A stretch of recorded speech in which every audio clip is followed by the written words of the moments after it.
Bonsoir à tous. Restez avec moi, Amandine Dikoumassabo. Je vous retrouve dans un instant pour le journal en détail. Bonsoir et bienvenue au grand rendez-vous d'actualité de la télévision rwandaise. Le centre spécialisé du traitement contre la Covid-19 de Kinyinya est désormais vide, alors qu'à l'échelle nationale, 14 personnes sont actuellement hospitalisées à cause du virus. Les chiffres laissent espérer que la vie pourrait être à la normale très bientôt. Patrick Nilidanti. Le jour du Nouvel An, le centre spécialisé des traitements contre la Covid-19 de Kinyinya était très occupé. Et c'était inquiétant car le nombre des patients hospitalisés était de 45 et augmentait chaque jour avec certains gravement malades. Il y a eu même des décès.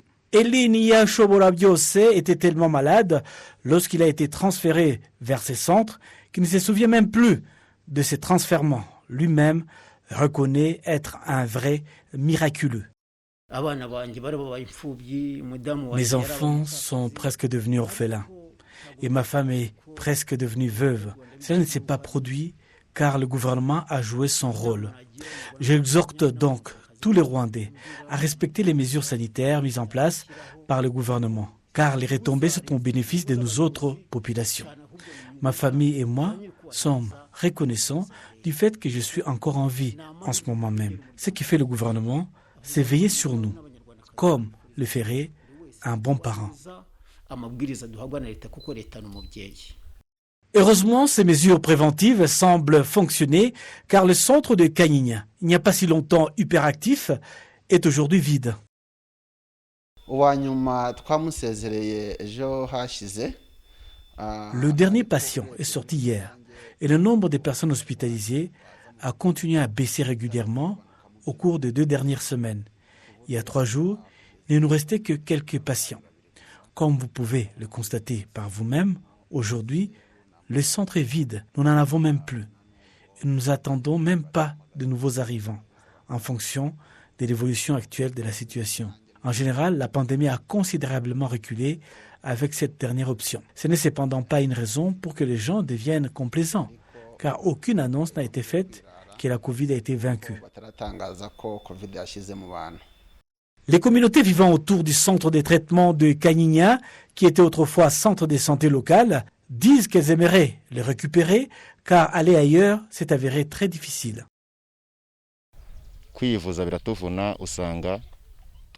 Se faire soigner est très difficile pour nous, car nous devons utiliser le centre de santé de Shorongi et celui de Taba, Kwakivumu, mais certaines femmes âgées ne peuvent pas aller aussi loin. Même en bus, vous descendez encore à environ 200 mètres du centre de santé. C'est trop loin pour la plupart des malades. Ils devraient simplement nous rendre le centre de santé de Kinyinya s'il n'y a plus de patients de Covid, car ce centre n'est pas seulement utile à nous ici, mais aussi ceux qui vivent à Jali, car il leur suffisait de traverser la vallée pour arriver ici, ce qui était facile. Dans tout le pays, seules 14 personnes sont encore hospitalisées à cause de Covid-19 jusqu'à ce samedi, aucune d'entre elles dans un état critique. Le taux de positivité dans les nouvelles infections n'était que de 0,1%, avec 17 nouveaux cas détectés et aucune hospitalisation. Il y a eu 7 hospitalisations sur toute la semaine, encore une fois, aucune dans un état critique. Les personnes chargées de la vaccination exhortent ceux qui n'ont pas encore pris une deuxième dose et une dose de rappel à la prendre car l'immunité n'est pas complète dans le cas contraire. L'amélioration des sites de vaccination est l'une des initiatives du gouvernement pour atteindre l'objectif qu'au moins 110% des 9 millions et 100 000 personnes qui ont été vaccinées aient toutes leurs doses complètes avant juin de cette année. Afin de résoudre le problème de veaux dans les pâturages dans la région de Gishwati-Mukura, attaqués par des animaux sauvages, c'est dans un district de Ngororero, les agriculteurs sont encouragés à construire des enclos pour leurs veaux.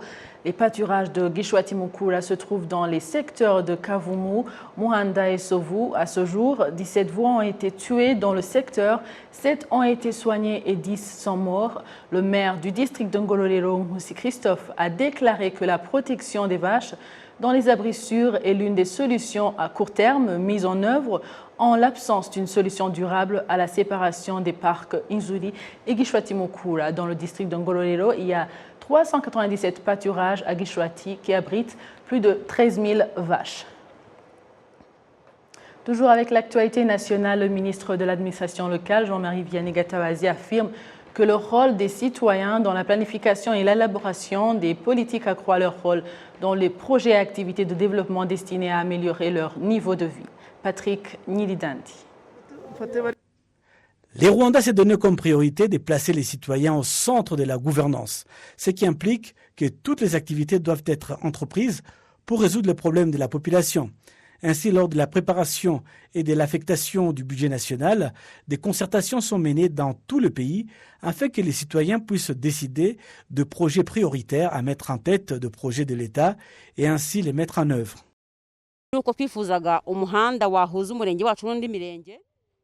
Notre désir était d'avoir une route qui allait nous permettre d'être reliés à d'autres secteurs et elle a été construite. Nous voulions des écoles plus proches de nous.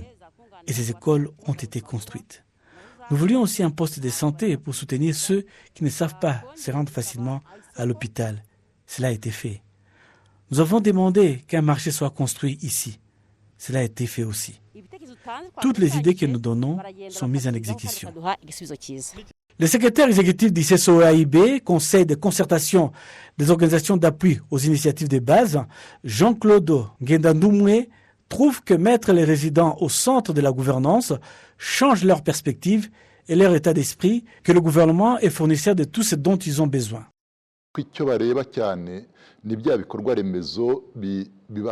Ce qui les préoccupe le plus, c'est l'infrastructure qui les aide dans leurs activités de développement. C'est alors le rôle du gouvernement de mettre tout ce qu'il faut sur une liste prioritaire, afin de savoir ce qui vient en premier et ce qui suit. Recevoir les opinions publiques sur la planification de l'État aide également à identifier ce qui doit être amélioré dans le développement du pays, car tout doit être basé sur les citoyens. Selon le chef par intérim du département de la planification du développement national et de la recherche au ministère des Finances et de la planification économique.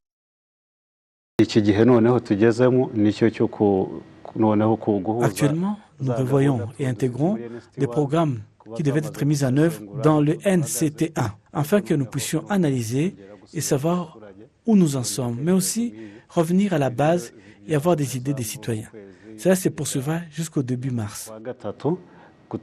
Le fait que les populations soient impliquées dans la planification nationale signifie également que le budget national doit être utilisé d'une manière qui leur profite. Le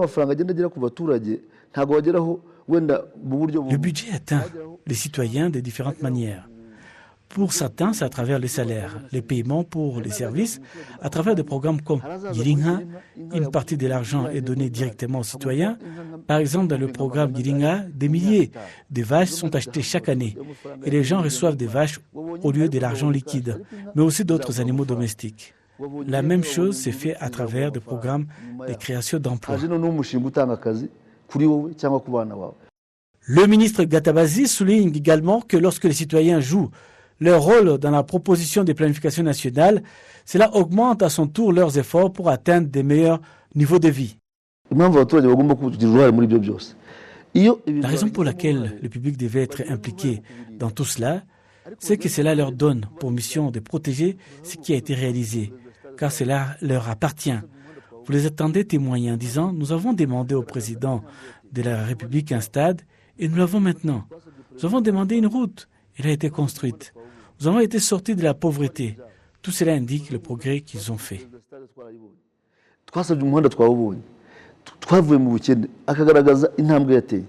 Dans la vision et le programme gouvernemental de 7 ans NST1, plus le budget annuel, les activités directes destinées à élever le niveau des résidences sont indiquées, ainsi que les grands projets de développement qui profitent indirectement aux citoyens. Maintenant à l'éducation, dans le cadre du développement socio-économique, les résidents du district de Burera se réjouissent du fait que l'université Global Health Equity située dans ce district ait, depuis sa création, joué un rôle important dans l'amélioration de leur bien-être. Un constat que même l'UNESCO a reconnu officiellement dans son rapport des actions axées sur la connaissance. Professeur Agnès Winaguaro, vice-chancelière de l'université Global Health Equity, est revenue sur la signification de cette reconnaissance. Elle signifie d'abord que, d'une façon générale, le monde de l'éducation, les experts de l'éducation ont compris ce pourquoi nous travaillons tous les jours, pourquoi nous avons voulu changer la façon dont l'éducation est donnée. Et déjà, on a des fruits. Et ça, c'est fantastique. C'est une grande reconnaissance. L'autre chose, c'est que nous voulons que notre université soit comme un laboratoire d'éducation, où on s'améliore chaque fois. Et ça prouve que être reconnu comme un modèle par l'Agence des Nations Unies qui est en charge de l'éducation, ça prouve que nous sommes en bonne voie. Effectivement, après 6 ans d'activité, qu'est-ce qui fait votre fierté à part cette reconnaissance? Bon, ce qui fait notre fierté, c'est d'abord que le modèle qu'on a choisi fonctionne, en dehors même avant la reconnaissance de l'UNESCO. On a choisi d'avoir une université dans un milieu rural. Vous savez que les jeunes dans le domaine médical, clinique, paramédical ou dans le domaine de la programmation du secteur santé sont en général éduqués dans les villes. Et une fois qu'ils ont fini leur éducation, ils ont des problèmes à aller travailler dans les districts, que ce soit au Rwanda ou ailleurs. Et en ayant choisi d'aller dans un milieu rural et de montrer qu'on peut vivre là, heureux, grandir, continuer à s'informer et à faire partie du monde, qui réfléchit, faire partie de tous les forums où les nouveautés se créent dans le domaine académique, dans le domaine clinique, dans le domaine de la délivrance des soins, dans le domaine des liens avec la communauté, ce qui est une obligation des universités qui a tellement été négligée. En montrant cela, nos étudiants, une fois qu'ils ont leur diplôme, travaillent plus volontiers dans le milieu rural, là où il y a le plus de besoins. Dans le monde entier, il y a des besoins, mais dans les milieux ruraux, il y a plus de besoins. Donc ça fait notre fierté. Deuxième, c'est que nos gradués, ceux qui ont leur diplôme dans le domaine de master, font déjà la différence là où ils travaillent. En quoi la vision du développement du Rwanda inspire-t-elle vos réalisations? Nous avons la chance d'être un pays qui a fait des bonds en avant grâce aux innovations. Et c'est vraiment un partenariat qui nous a beaucoup inspirés. Et nous aussi, nous avons beaucoup d'innovations. Nous sommes vraiment inspirés par le pays. Par exemple, nous avons un département qui s'occupe de l'art et de la santé, qui étudie comment utiliser l'art pour une meilleure santé. Et on sait que dans nos traditions, l'art et le guérisseur allaient de pair. La danse, le chant, etc. Et il y a beaucoup de choses à apprendre de nos traditions qui sont un retour sur notre histoire en même temps que des innovations. Voilà, on peut comprendre que la vision du développement du pays va de pair avec vos réalisations. Alors, pourriez-vous nous expliquer comment vous contribuez au bien-être de la population directement? Parce que depuis longtemps, l'enseignement supérieur n'avait pas contribué directement pour le bien-être de la population. Que faites-vous? Bon, parmi les axes stratégiques que nous avons, bien sûr, nous avons l'axe académique, parce que nous sommes une université, la recherche, etc. Mais nous en avons un qui est axé sur la communauté. Donc, quiconque est engagé par UGG doit faire quelque chose pour la communauté. Et c'est différent. Par exemple, mon rôle est de mobiliser des opportunités pour elle. Les personnes dans le domaine académique vont dans les écoles environnantes pour apprendre l'anglais, améliorer l'anglais des professeurs et des étudiants, mais aussi appellent les étudiants au sein de l'université pour leur montrer le laboratoire, les intéresser à la science et leur montrer des choses auxquelles ils n'ont pas accès dans leurs écoles. Donc maintenant, le département administratif et financier aide la population dans ce domaine, c'est-à-dire qu'on a aidé à la création de coopératives. On savait qu'on allait arriver, donc on les a aidés à créer des coopératives de poulets qui produisent des œufs, des tomates, de la salade, du lait. Les villages environnants nous donnent 40 litres de lait par jour. Donc on a créé du business, mais au-delà de ça, on a aussi créé du business qui n'est pas agricole. Par exemple, on a aidé les jeunes à créer un atelier de menuiserie. Et ils fournissent les meubles à l'université. Et maintenant, au-delà, parce qu'ils ont acquis, on les a amenés dans des ateliers à Kigali pour apprendre le métier. Ils sont revenus, on les a aidés à fonder l'atelier de menuiserie. Et maintenant, ils ont de quoi vivre. Et on a créé comme ça plus de 150 emplois en dehors de l'université. En plus des plus de 1000 emplois pour ceux qui construisent, parce qu'on est toujours en train de s'agrandir. Donc, aussi la mobilisation pour la santé, pour appuyer le gouvernement aussi dans la lutte contre Covid, pour la prévention, etc. Donc, la santé, le bien-être et l'amélioration socio-économique sont dans notre mandat d'université. Vous venez de mentionner l'amélioration de la capacité des professeurs ou bien des enseignants. Alors parlons de Umsanzu Model. Alors pourriez-vous nous en parler, surtout dans l'angle de renforcer la capacité de professionnels sanitaires?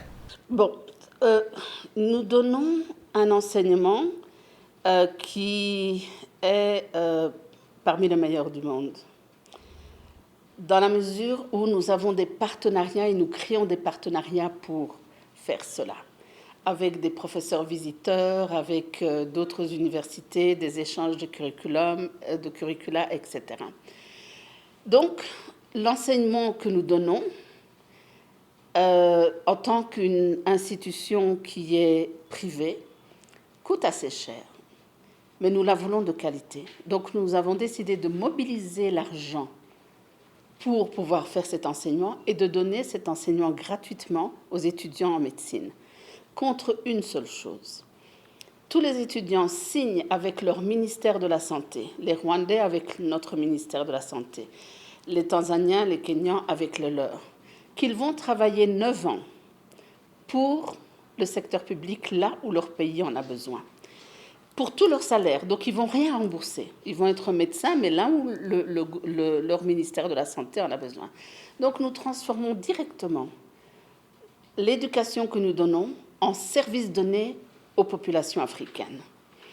Et service de qualité.